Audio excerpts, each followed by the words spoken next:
अक्सर ये कहा जाता है कि अगर आप किसी प्रॉब्लम में हैं या नहीं भी हैं, चाहते हैं आपकी जिंदगी सफल हो जाए, तो रब का नाम लेना चाहिए, यानी भगवान का, प्रभु का नाम जपना चाहिए।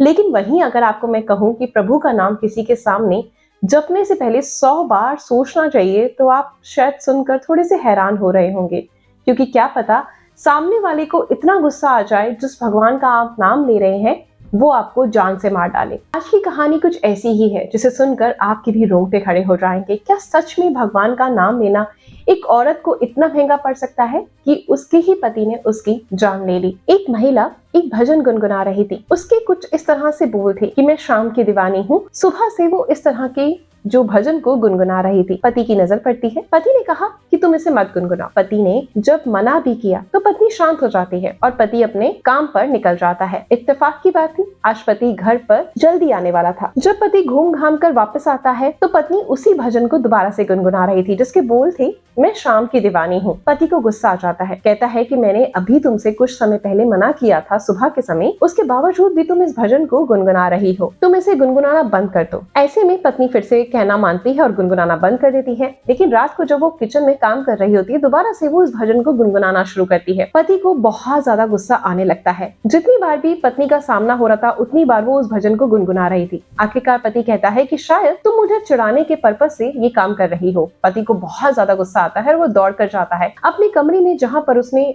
खुद की रिवॉल्वर रखी हुई थी। उसके बाद वे गोलियां चलाना शुरू कर देता है। गोलियां चलती रहती हैं, लाशें गिरती रहती है। 3 की मौके पर मौत हो जाती है और एक जिंदगी और मौत की जंग अस्पताल में लड़ रहा है। दरअसल ये कहानी, ये जो घटना है जो लोगों के सामने आई है, लोग इस पर यकीन कर ही नहीं पा रहे हैं कि क्या सच में एक गाने के बोल इतना ज्यादा गुस्सा दिला सकते हैं कि कोई दूसरे इंसान का कत्ल कर देगा। कोई आदमी इतना क्रूर कैसे हो सकता है। आज की जो सच्ची घटना है जो मैं आपको सुनाने जा रही हूँ, ये सच्ची घटना है उत्तर प्रदेश के जिला सहारनपुर का एक थाना लगता है गंगौर। गंगौर थाना क्षेत्र एक गाँव लगता है सागा डेट। दरअसल सागा डेट का रहने वाला भारतीय जनता पार्टी युवा मोर्चा का पूर्व जिला अध्यक्ष, जिसका नाम योगेश रोहिला होता है, दरअसल अपने छोटे वाले बेटे को वो जब भी देखता है उसको बहुत गुस्सा आने लगता है, घुटन सी महसूस होती है, परेशानी सी महसूस होती है और वो कहता है कि वो किसी न किसी दिन इसका डीएनए टेस्ट जरूर कराएगा, हकीकत भी जरूर सामने लेकर आएगा, ताकि वो बता सके लोगों को कि ये उसका बेटा नहीं, क्योंकि उसको शक होता है उस पर कि वो उसकी औलाद नहीं। जब बार बार अपनी पत्नी से वो इस तरह की बातें करता है तो इस बात को लेकर पत्नी और उसके बीच में बहुत ज्यादा विवाद होता है। पत्नी साफ साफ कहती है कि इस तरह की बातें जो तुम करते हो ये मुझे बहुत ज्यादा दुख देती है। तुम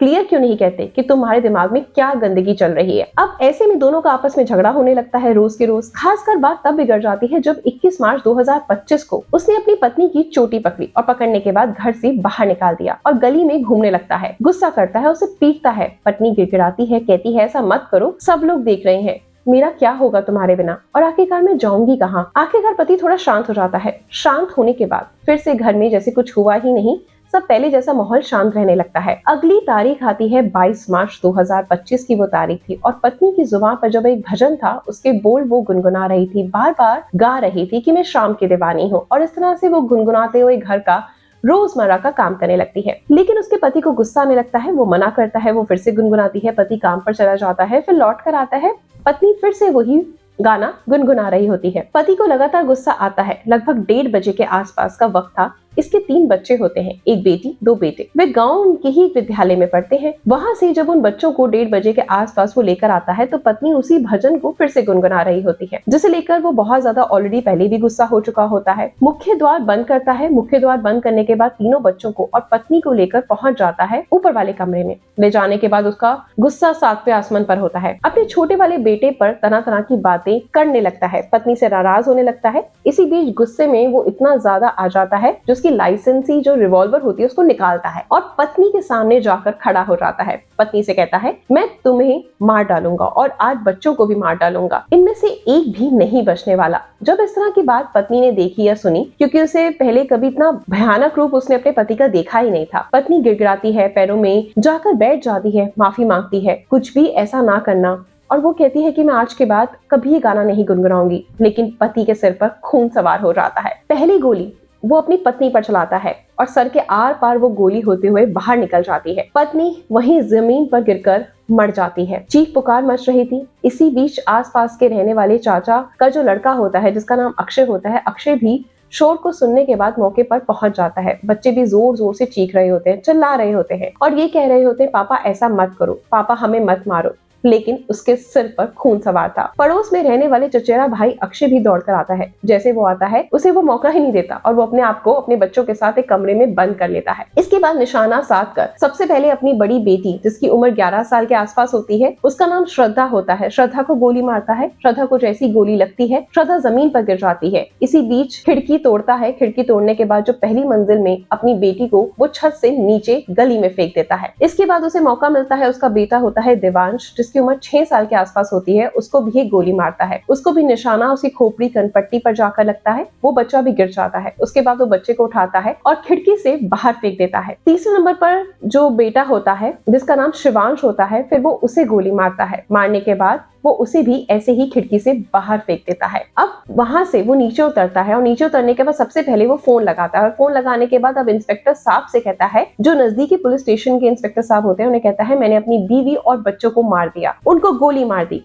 आ जाओ और अगर आप समय रहते नहीं आए तो मैं खुद को गोली मार लूंगा। पुलिस वाले यानी कि इंस्पेक्टर ने जब ये बात सुनी तो वो बहुत ज्यादा हैरान रह गए। तुरंत ही उन्होंने गांव के लोगों से संपर्क करा। तुरंत गांव वाले जो है वहां पहुंचते हैं, लेकिन जब किसी ने मुख्य दरवाजे को खोलने की कोशिश की थी, अंदर आने की कोशिश की थी, उसको भी उसने रिवॉल्वर दिखाया। आगे बढ़ने की कोशिश करी तो वो गोली मार देगा, ऐसा वो कहने लगा और लोगों को डराने लगा। सब सहम गए थे। फिर वो दूसरा फोन लगाता है और दूसरा फोन लगाने के बाद सीओ को फोन करता है। सीओ से कहता है कि मैंने अपनी पत्नी और बच्ची को गोली मार दी, जल्दी आ जाओ नहीं तो मैं खुद को नुकसान पहुंचा लूंगा। तीसरी बार वह जिले के कप्तान को फोन करता है। कप्तान को यही बात कहता है। इसके बाद कप्तान साहब, फिर सीआईओ और जो फिर इंस्पेक्टर, वो पूरे जिले में हड़कंप मच जाता है। हड़कंप मचने के बाद ही बीजेपी के एक नेता ने अपनी पत्नी और 3 बच्चों को गोली मार दी। ये खबर थोड़ी देर में सोशल मीडिया पर तेजी से वायरल होना स्टार्ट हो जाती है। लोग इस घटनाक्रम के बारे में जानने में जुट जाते हैं। पुलिस मौके पर आती है और जितना जल्दी हो सकता है उन जो महिला होती है घायल, उसको भी उठाती है, बच्चों को भी उठाती है। पता चलता है कि बेटी तो पहले ही मर चुकी थी। जो 2 बेटे हैं वे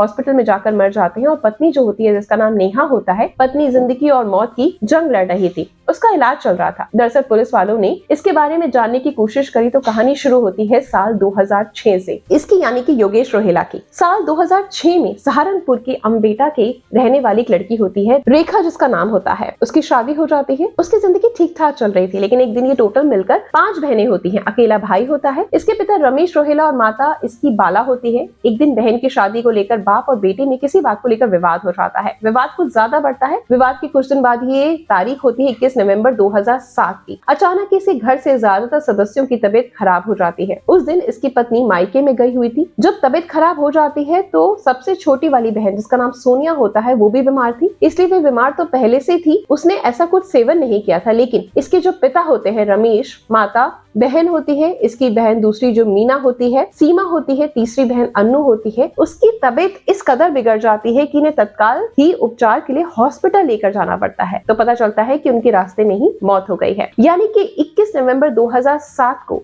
एक साथ 5 लोगों की मौत होती है। ये अपने आप में एक बड़ी घटना थी। इसके बाद पुलिस को सूचना दी जाती है। पुलिस वहां पहुंचती है मौका वारदात पर और अब एक ही चिता बनाई जाती है जिसमें कि 5 लोगों का अंतिम संस्कार किया जाता है। अब जैसे उनको जलाने की कोशिश कर रहे होते हैं, अंतिम संस्कार करने की कोशिश कर रहे होते हैं, तो पुलिस जो है रुकवाने की कोशिश करती है। लेकिन जो योगेश होता है वो अपने साथियों के साथ मिलकर, गांव वालों के साथ मिलकर जबरदस्ती करने लगता है और पुलिस को रोकने की कोशिश करता है, पथराव करता है। तो बात इतनी बिगड़ जाती है कि पुलिस 38 लोगों के खिलाफ FIR दर्ज करती है। यहाँ पर पोस्टमार्टम करने का अवसर नहीं मिल पाता, मौका ही नहीं मिल पाया। लेकिन इसमें ये शक जताया जाता है कि योगेश ने ही अपने परिवार को जहर देकर मार डाला। हालांकि ये सबूत कभी पुख्ता ही नहीं हो पाए। कोर्ट ने भी इसको क्लीन चिट दे दी। पुलिस पर इसने हमला किया था, 38 लोग इसमें शामिल थे, तो वो उन पर थोड़ी सी कार्रवाई होती है, जुर्माना लगता है और वो छूट जाते हैं। साल 2009 के आसपास की बात होती है। इसकी जो पत्नी होती है रेखा, जो कि पेशे से शिक्षा मंत्री होती है, इसकी तबीयत भी कुछ अचानक से बिगड़ती है और पत्नी की भी मौत हो जाती है। कुछ वक्त और बीत जाता है, यानी कि जो पहली पत्नी की मौत 2009 में हो चुकी थी, फिर 2012 का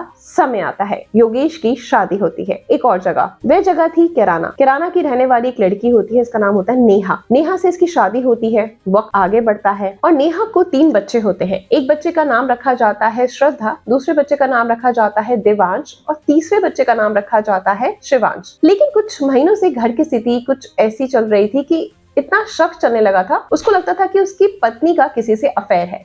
और जो तीसरे नंबर का बच्चा है, दरअसल वो बच्चा उसका नहीं बल्कि किसी और का है। अक्सर वो घर पर कलेश करता, विवाद करता कि मैं डीएनए कराऊंगा, चेक करूंगा और फिर पुलिस को बताऊंगा कि तूने मेरे साथ धोखा करा। जुलाई 2024, अगस्त 2024 इसमें 2 पोस्ट की थी और वो 2 पोस्ट में अपनी पत्नी के साथ जो फोटो लगाया हुआ था, एक पोस्ट पर लिखता है, कैप्शन में लिखता है कि जन्म जन्म का साथ है तुम्हारा हमारा, एक गाने के बोल लिखता है। साथ ही साथ जब उसने अगले महीने एक और पोस्ट अपलोड की तो उसने अपनी पत्नी के साथ फोटो डाला और उसमें लिखा कि तेरा साथ है कितना प्यारा, कम लगता जीवन सारा। इस तरह की पोस्ट वो लिखता है। ये सब देखने के बाद कोई कह ही नहीं सकता कि बीजेपी का नेता अगले साल 2025 में मार्च का वो महीना है, 22 तारीख वो रही है कि वो अपनी पत्नी और 3 बच्चों को गोली मारकर मौत के घाट उतार देगा। हालांकि 3 बच्चे तो मौके पर ही मर जाते हैं, लेकिन पत्नी जिंदगी और मौत की जंग लड़ रही है। पुलिस ने जब इसमें पूछताछ करी तो उसने कहा कि मुझे अपनी पत्नी के चरित्र पर शक था, उसकी पत्नी का किसी के साथ अफेयर चल रहा था। ये गाने वाली जो बात आती है तो उसमें वो बताता है कि जिस लड़के से ये प्यार करती थी, जो लड़का इससे प्यार करता था,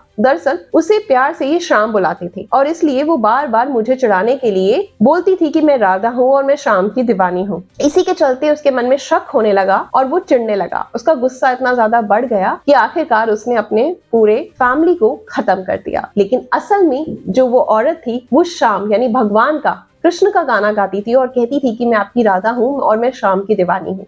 लेकिन उसके पति के मन में शक इस कदर भर चुका था कि उसको लगता था कि शाम उसका बॉयफ्रेंड है और वो अपने आप को उसकी राधा कहती है। जो उसका तीसरा बेटा है वो उसी का ही है। फिलहाल पुलिस जो है इस मामले की जांच पड़ताल में जुटी है, हर एक पहलू को खंगालने की कोशिश कर रही है। इस घटना ने पूरे इलाके में, पूरे भारत में सनसनी फैला दी है कि एक पिता ने अपने ही 3 बच्चों को मौत के घाट उतार दिया, पत्नी को भी मार डाला, वो भी सिर्फ एक शक की वजह से। तो शक एक ऐसी चीज है जो अगर आपके दिमाग में, आपके दिल में घर कर गई तो वो कभी भी जीवन भर नहीं निकल सकती। शक एक ऐसी चीज है जिसने बहुत सारे परिवारों को तबाह किया है। तो आप एटलीस्ट इन सब चीजों से दूर रहें, थोड़ा ट्रस्ट करें। अगर आप किसी भी रिलेशन में हैं, ट्रस्ट बहुत बड़ी चीज होती है, लेकिन आपकी पत्नी क्या गा रही है, क्या नहीं गा रही, आप उसका कुछ भी मतलब निकालना शुरू मत कर दें। और अक्सर ये उन केसेस में होता है जिसमें हस्बैंड बाहर जॉब करते हैं तो वो अपनी पत्नी पर बहुत ज्यादा शक करते हैं और उसके बाद उस स्टोरी का जो एंड होता है वो इस तरीके से होता है। उसका शक इस कदर उसके दिमाग पर हावी हो चुका था कि जिनको वो अपनी औलाद खुद से कहता था वो उनको भी मारने से पहले